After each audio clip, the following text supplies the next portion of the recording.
کیا لوگ یہ خیال کیے ہوئے ہیں کہ صرف یہ کہنے سے کہ ہم ایمان لے آئے چھوڑ دیے جائیں گے اور ان کی آزمائش نہیں کی جائے گی؟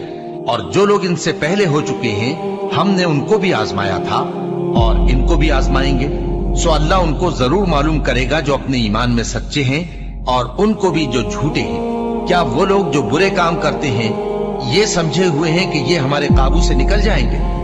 جو فیصلہ یہ کرتے ہیں برا ہے۔ جو شخص اللہ کی ملاقات کی امید رکھتا ہو تو اللہ کا مقرر کیا ہوا وقت ضرور آنے والا ہے، اور وہ سننے والا ہے، جاننے والا ہے۔ اور ہم کسی قدر خوف اور بھوک اور مال اور جانوں اور میووں کے نقصان سے تمہاری آزمائش کریں گے، اور صبر کرنے والوں کو بشارت سنا دو کہ ان لوگوں پر جب کوئی مصیبت واقع ہوتی ہے تو کہتے ہیں کہ ہم اللہ ہی کا مال ہیں اور اسی کی طرف لوٹ کر جانے والے ہیں۔